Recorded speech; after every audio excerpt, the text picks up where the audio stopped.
Hamer Guitars more or less kickstarted the boutique guitar market in the 70s when they came out with guitars like the Standard, an Explorer-shaped guitar with a flame maple top, and the Sunburst, a double cutaway Les Paul style guitar. And obviously they built custom guitars for people like Rick Nielsen from Cheap Trick. Later on they went on to make that, insane 5-neck guitar for him, but we'll get to that in a second. So if you imagine it's the mid-70s, we're talking about kind of the dark days of Fender and Gibson, where these iconic American guitar manufacturers aren't really making the guitars that made them iconic. Like, we think of Fender, we think of sort of like the 50s Tellys and Strats. We think of Gibson, we think of the like 59 Les Paul, right? And the SG Les Paul and the 335 and stuff like that. And by the mid-70s, those companies were making guitars that looked like that, but it's arguable whether the quality was up to that, and Hamer really kind of stepped into the fold. This is, consider this is, I think the first Hamer guitar came out in like 74, so a good 12 years before the PRS Custom 24 hit the market. And yeah, they pretty much, like I said, started making guitars built the way these guitars were built in the 50s, and they built quite a following.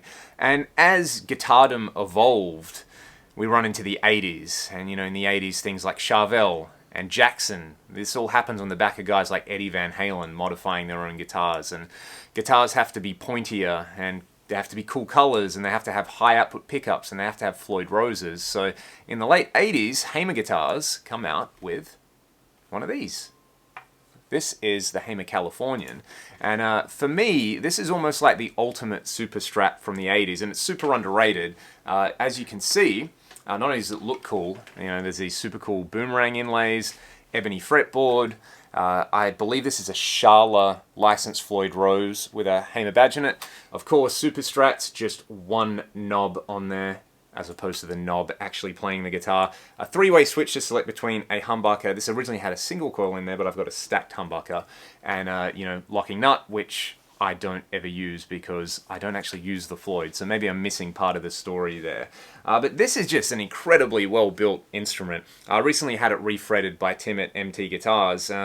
Refretted all the way because this thing has an incredible 27 frets with big scallops here in the horn so that you can actually reach these frets. It's got a bolt-on maple neck as well, which to me strikes me as kind of odd because you had companies like Jackson and Kramer at the time doing through neck designs so that you could really get that upper access.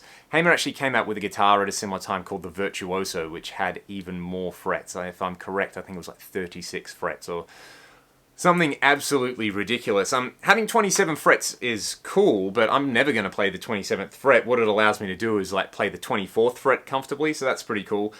They came with a variety of different pickups. You could get them with OBLs, EMGs, or in this case, Duncans. I've actually got a Damasio stack pickup in there, but this is a Duncan distortion. And yeah, this guitar just kind of always struck me as such a kind of cool looking super Strat. Sort of like, it's got that droopy sort of Explorer headstock. It's got the iconic Strat curves, but like with the nice smooth scallops, so it's not really sort of pointy like an Ibanez RG. It's just a classy guitar, and I'm gonna play some stuff for you guys. I'm going to play through my Axe effects.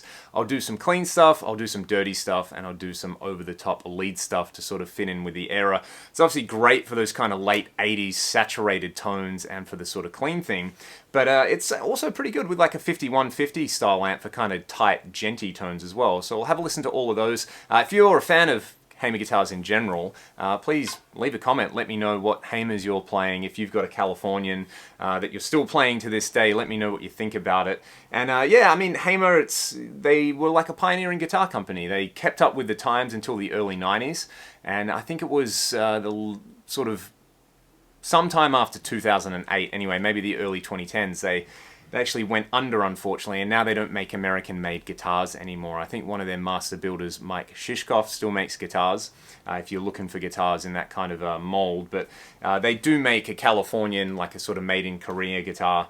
And having said that, I've played a made-in-Korea Californian, and for the money, it's a fine guitar, but it in no way compares to these more or less hand-built beasts from the 80s. So enough chit-chat, let's have a listen to this thing.